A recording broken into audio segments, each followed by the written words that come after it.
22 carrot 8 கிராம்ங்கிறது 1,00,000 இன்னும் ரொம்ப நாள் இருக்குது. அநேகமாக இப்போதைக்கு சமீபத்தில் தொடாதுங்கிற மாதிரி தான் அது கொஞ்சம் ரிலாக்ஸ் ஆகிருக்கு.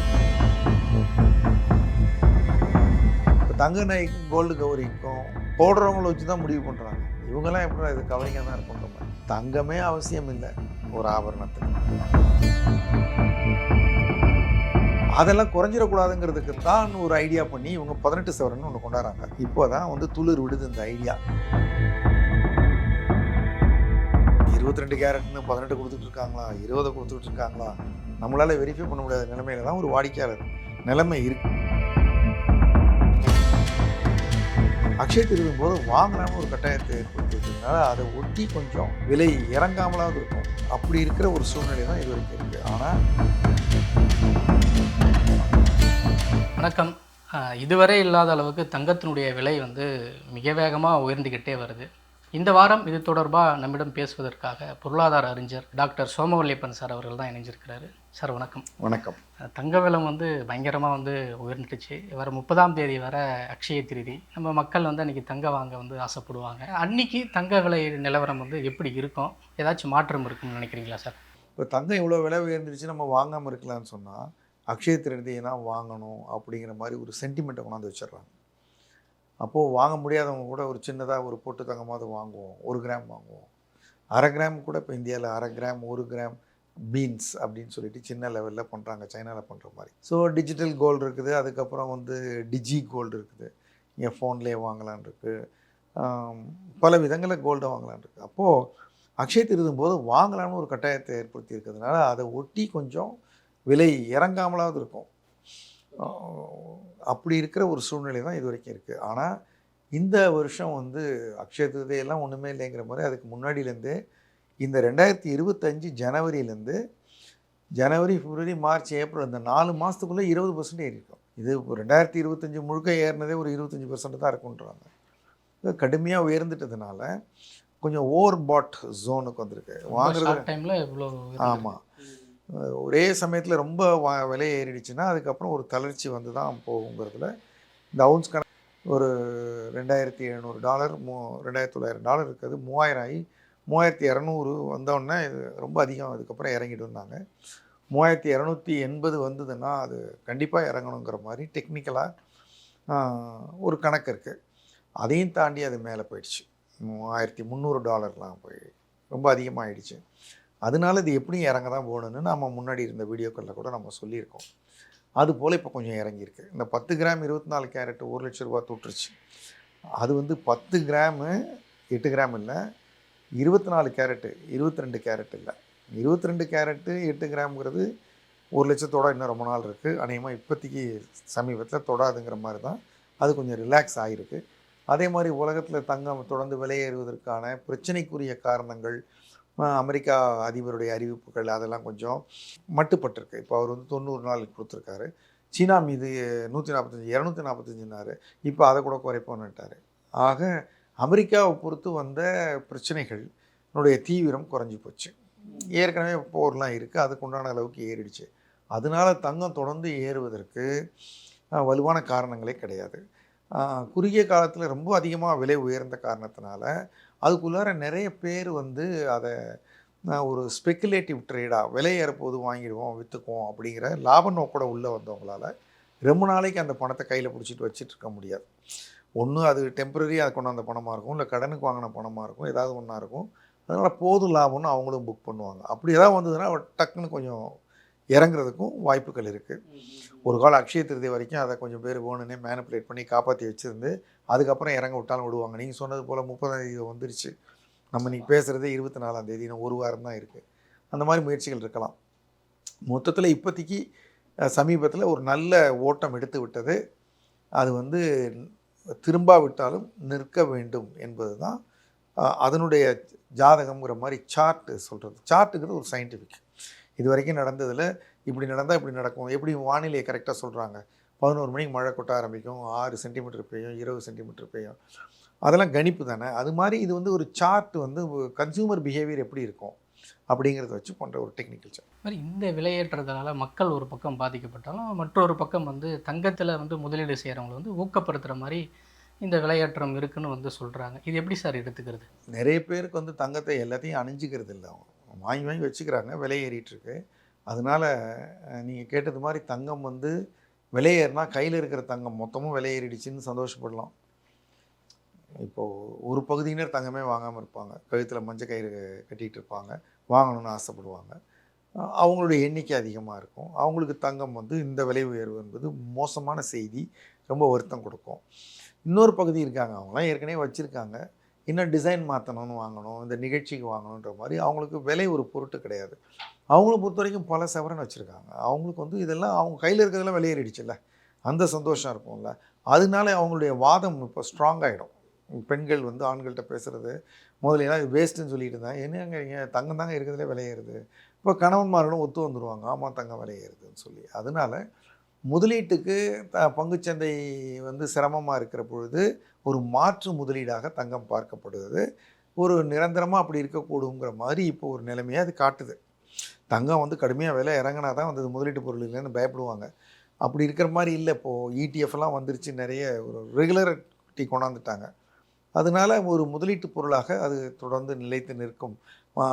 மியூச்சுவல் ஃபண்ட்ஸ்லாம் பார்த்தீங்கன்னா மல்டி அசெட் அப்படிங்கிறாங்க. மல்டி அசெட்டில் பார்த்தீங்கன்னா நீங்கள் gold, silver, stocks, real estate எல்லாத்தையுமே வாங்குறதுக்கெல்லாம் ஃபண்ட் இருக்குது. அப்போது இது ஒரு அசட் கிளாஸாக முதலீட்டாளர்களுக்கு வந்து நிலை பெற்று நிற்கிற மாதிரி தான் ஒரு நிலைமை இருக்குது. இதுமாதிரி 24 கேரட் தங்கம் வந்து ஏறக்குறைய 10,000 நெருங்க போகுது கிராமுக்கு. 22 கேரட்டு 9,000 வந்து தொட்டுருச்சு. இதனால் வந்து சாதாரண ஏழை எளிய மக்கள் வந்து 18 கேரட் கோல்டை வந்து வாங்கலாம் அப்படின்னு சொல்கிறாங்களா சார்? அந்த அட்வைஸ் வந்து சரிதானா? சுத்தமான தங்கம் சொன்னால் அது வந்து 99.9 99.9 அப்படி தான் சொல்கிறாங்க. அதை அது கொஞ்சோண்டு தான் அழுக்கு இருக்க முடியும், மற்றபடி சுத்த தங்கம் அது ரொம்ப சாஃப்டாக இருக்கும். அதில் செம்பு கலந்து தான் வந்து நம்ம 22 கேரட்னு நார்மலாக நகை பண்ணுறோம் ரொம்ப வருஷமாக இந்தியாவில். பல நாடுகளில், கனடா அந்த மாதிரி நாடுகளில் 18க்கு வந்துட்டாங்க அவங்க ஆல்ரெடி. இப்போ வெளியில் வந்து தங்கம் நல்லா தெரிஞ்சதுன்னா கோல்டு கவரிங்லாம் முன்னாடி வந்துச்சு. வெளியிலேருந்து பார்க்க தங்கம் மாதிரியே இருக்கான தங்கம் இல்லை. இப்போ தங்க நகைக்கும் கோல்டு கவரிங்க்கும் போடுறவங்கள வச்சு தான் முடிவு பண்ணுறாங்க. இவங்கெல்லாம் எப்படி இது கவரிங்காக தான் இருக்குன்ற மாதிரி. மொத்தத்தில் அது தனிப்பட பார்த்தா தெரியாதுங்கிற போது தங்கமே அவசியம் இல்லை ஒரு ஆபரணத்துக்கு. அப்படித்தானே பிளாட்டினத்தை போட்டுக்கிறாங்க, அது மாதிரி தானே வைரத்தை போட்டுக்கிறாங்க. அதனால் தங்கமே அவசியம் இல்லை. அப்படி தங்கம் தான் வேணும்னா இப்போ 18 கேரட்டுங்கிறது எதனால் சொல்கிறாங்க அப்படின்னு சொன்னால், இப்போது நான் ஒரு தகவல் படித்தேன். தங்கம் விலை உயர்கிற பொழுதெல்லாம் தங்கத்தினுடைய வியாபாரம் குறைகிறது. அதாவது மொத்தமாக வந்து எவ்வளோ தங்கம் வியாபாரம் நடக்குமோ அவ்வளோ சேல்ஸ் நடக்காதான். போன வருஷம் வந்து ஒரு கடையில் வந்து ஒரு 1000 சவரனுக்கு வியாபாரம் நடந்திருக்குன்னா இந்த வருஷம் 20% விலை உயர்ந்துருச்சுல்ல. அவங்களுடைய மொத்த மதிப்பு 1000 சவரனுக்கு எவ்வளோ நடந்ததோ அதே அளவு தான் இந்த வருஷமும் நடக்குமோ, அந்த விலை மதிப்புக்கு தான். அப்போ பார்த்திங்கன்னா இந்த ஏறின 20% சவரனில் குறைஞ்சிரும்.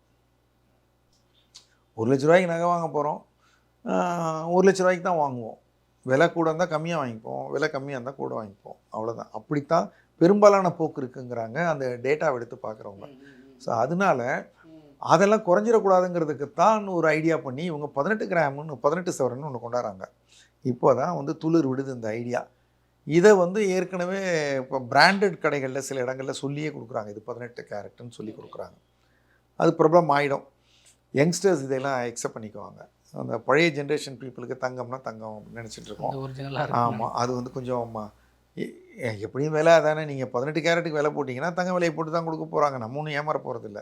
ஆனால் என்னுடைய எதிர்பார்ப்பு வந்து விற்கும்பொழுது அவர்களால் நம்ம விற்றா நம்மக்கிட்ட அவங்களால சரி பார்த்து வாங்கிக்க முடிகிற மாதிரி, அவங்க விற்கிற போது நம்மளும் சரி பார்த்து வாங்கிக்கிறதுக்கு கடைகளில் ஏற்பாடு இருக்கணும். அது மாதிரி இன்னோவேஷன் வரணும். வாங்கினா மொத்தமும் நமக்கு தங்கம் தான் தெரியணும். அப்போ 18 கேரட் தாராளமாக போடலாம்.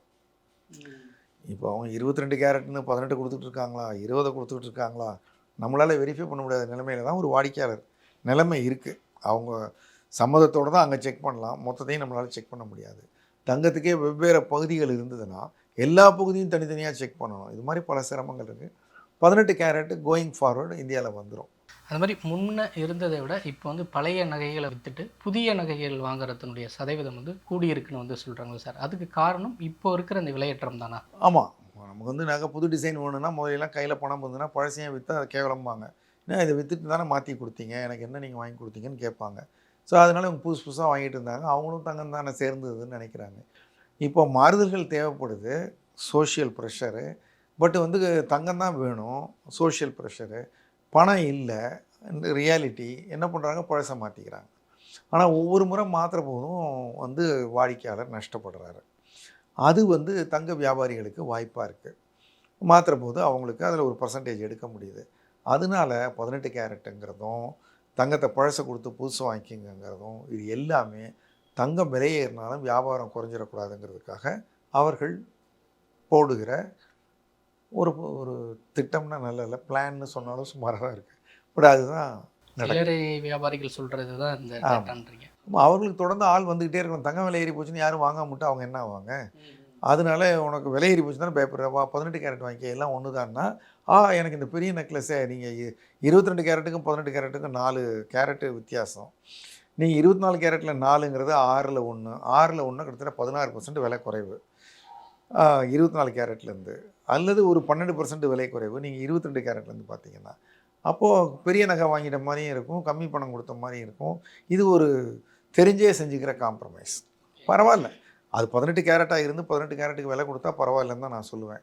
ஆனால் அதையெல்லாம் சரிபார்க்க முடிய வேண்டும் என்பது என்னுடைய கன்சர்ன். இப்போ இருக்கிற ஒரு பொருளாதார நெருக்கடியான ஒரு சூழலில் ஒரு மிடில் கிளாஸ் குடும்பம் இல்லை ஒரு சாதாரண குடும்பம் அவசர தேவைக்காக ஒரு குடும்பம் இவ்வளோ நகை வச்சுருக்கணும் கண்டிப்பாக அப்படின்னா எவ்வளோ நகை சார் வச்சுருக்கணும்னு நினைக்கிறீங்க? அவசர தேவைக்காகன்னா இப்போ நீங்கள் கிரெடிட் கார்டுலேயே அவசர தேவைக்கு வந்துருக்கு. முன்னாடிலாம் கிரெடிட் கார்டெலாம் கிடையாது. நீங்கள் வந்து அதெல்லாம் இல்லாத பொழுது தங்கத்தை கொண்டு போய் அர்ஜென்ட்டுக்கு வைக்கலாம். இப்போ நீங்கள் ஒரு கிரெடிட் கார்டு வச்சுருக்கிறீங்க, உங்களுக்கு ஒரு லிமிட் இருக்குன்னா நீங்கள் அதை ரெகுலராக உங்கள் பர்ச்சேஸ்க்கு யூஸ் பண்ணலைன்னா நீங்கள் அவசரத்துக்கு அதை யூஸ் பண்ணலாம். 14 நாள் வரைக்கும் 17 நாள் வரைக்கும்லாம் உங்களுக்கு வட்டி கிடையாது. அப்படித்தான் அதை பண்ணணும். அப்போது வந்து வெறுமனே தங்கம் தான் அப்படி இருந்தது. அதே மாதிரி அவசரத்துக்கு போய் வைக்கிற போது அவர்களும் அதை அவங்க ஒரு கிராமுக்கு இவ்வளோ தான் தருவாங்க, ஒன்று சுத்தம் இல்லைம்பாங்க, வட்டி இருக்கும், அப்புறம் சார்ஜஸ் இருக்கும், மீட்க முடியலன்னா அது போயிடும் அப்படிங்கிற மாதிரி இருக்குது. அதனால் அவசரத்துக்கு தங்கத்தை வைக்கலாம்னு அதுக்கு ஒரு குணம் இருந்தாலும் கூட அதை நினைத்து கொண்டு தங்கம் வாங்க வேண்டுங்கிறது இல்லை. ஆனால் வேறு காரணங்களுக்காக வாங்கலாம். என்னென்னா இப்போ நான் ஒருத்தருடைய ஜிம் ரோஜர்ஸ்னு ஒருத்தருடைய பேட்டியை நான் பார்த்தேன். அவர் சொன்னார், நான் தங்கம் வாங்கிட்டே இருப்பேன், ஏன்னா அது எனக்கு இன்சூரன்ஸுங்கிறாரு. ஆனால் நல்லா இருக்கேன்னு நினச்சேன் நான். அவருடைய அந்த பார்வை இன்சூரன்ஸ்னால் உலகமே கெட்டு போனால் கூட எனக்கு தங்கம் மதிப்பு இருக்குன்றார். அப்போது உங்களுடைய மொத்த முதலீடும் பிரச்சனைக்குள்ளாகிற நேரங்களில் தங்கத்துடைய மதிப்பு இறங்காதது மட்டுமில்ல ஏறும். அதன் காரணமாக நீங்கள் வந்து அவசரத்துக்கு வைக்கலாங்கிறது ஏற்றுக்கிறேன். அந்த நிலைமையில் மாற்றம் வந்திருக்குங்கிறதையும் நான் உணர்கிறேன்.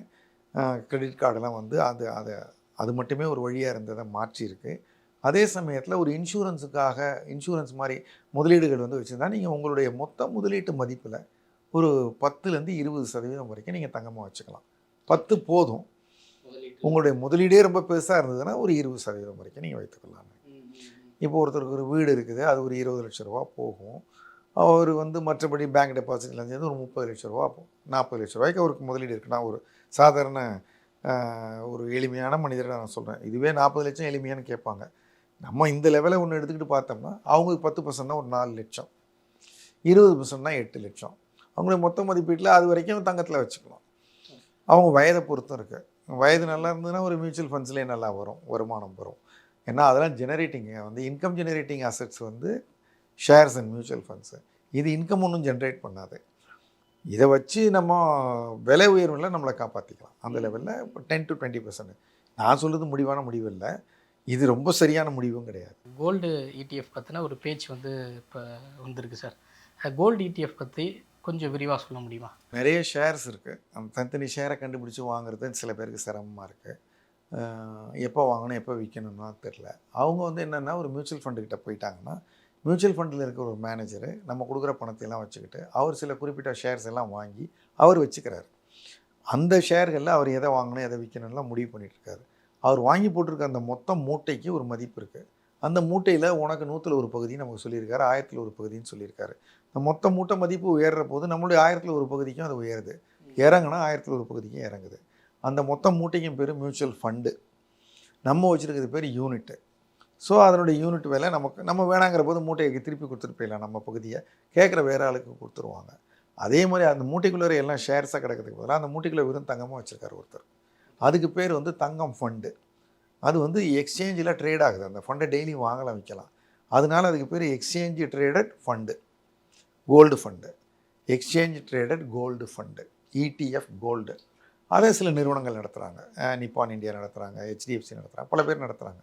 அந்த ஃபண்டில் நம்ம வந்து ஸ்டாக் வாங்குற மாதிரி, மியூச்சுவல் ஃபண்டு வாங்குற மாதிரி நம்ம ஒரு ஸ்டாக் புரோக்கர் மூலமாக நமக்கு ஒரு அக்கௌண்ட் இருந்ததுன்னா நம்மளே ஆன்லைனில் வாங்கலாம். வாங்கினா நீங்கள் வந்து ஒரு யூனிட் வந்து நான் இன்றைக்கி ஒன்று பார்த்தேன், நிப்பான் இந்தியாவது வந்து ரூ. 82 போயிருந்தது, இன்றைக்கி ரூ. 80 இறங்கியிருக்கு. ஒரு மாதத்துக்கு முன்னாடி ரூ. 72 இருந்தது. ரூ. 72 இருக்கையில் நான் கொஞ்சம் வாங்குகிறேன். இப்போ 82 வந்த உடனே நான் வேறு காரணங்களுக்காக நான் அதை விற்றுறேன். நான் திருப்பி அது இறங்கும், நான் வாங்கிக்கலான்னு நினைக்கிறேன். அப்போது நான் ட்ரேடு பண்ண முடியுது இது தங்கத்தில். இல்லை நான் வந்து விற்கக்கூடாதுன்னு நினைக்கிறேன். நான் 72 வாங்கினேன், 74 வாங்கினேன், 76 வாங்கினேன், 80 வாங்கினேன், 82 வாங்கினேன். ரொம்ப ஏறிடுச்சு, நான் வாங்கலை, நிறுத்திட்டேன். திருப்பி 80 வருது, திருப்பி வாங்குகிறேன். 78 வருது, நான் திருப்பி வாங்குகிறேன். இப்படி தொடர்ந்து அக்யூமுலேட் பண்ணிட்டே வரலாம். அப்போது நீங்கள் கடைக்கு போய் பார்த்து இதை செக் பண்ணுறதோ, இதுக்கு GST கட்டுறதோ, இதை பத்திரமா பாதுகாக்கிறதோ எதுவுமே இல்லை. நான் வாங்குறதுலேருந்து தங்க விலை எப்போ வெளியில் ஏறினாலும் என்னுடைய இந்த ஃபண்டுனுடைய மதிப்பு உயரும், நான் வாங்கிக்கலாம் விற்று. சார் வந்து நகை விலை உயர்வு குறித்து நிறைய விஷயங்களை நம்ம கூட வந்து ஷேர் பண்ணிக்கிறாரு. குறிப்பாக வந்து அக்ஷய திருதி அன்னைக்கு தங்கத்தினுடைய ரேட்டு எப்படி இருக்கும், அப்புறம் கோல்டு ETF எப்படி இருக்கும், அப்புறம் இப்போ வந்து தங்க விலை ஏறுதில்லை, இது இப்படியே இருக்குமா இல்லை வந்து ஃப்யூச்சரில் குறையுமா அப்படின்ற பல விஷயங்களை இந்த வீடியோவில் வந்து ஷேர் பண்ணியிருக்கிறாரு. இந்த வீடியோ உங்களுக்கு பயனுள்ளதாக இருக்கும்னு நினைக்கிறோம். இது தொடர்பாக உங்களுக்கு வந்து சந்தேகங்களோ கேள்விகளோ இருந்தால் கமெண்ட் பண்ணுங்கள். அடுத்தடுத்த வீடியோவில் அதுக்கான பதில்களை வந்து தெரிஞ்சுக்கலாம். நன்றி.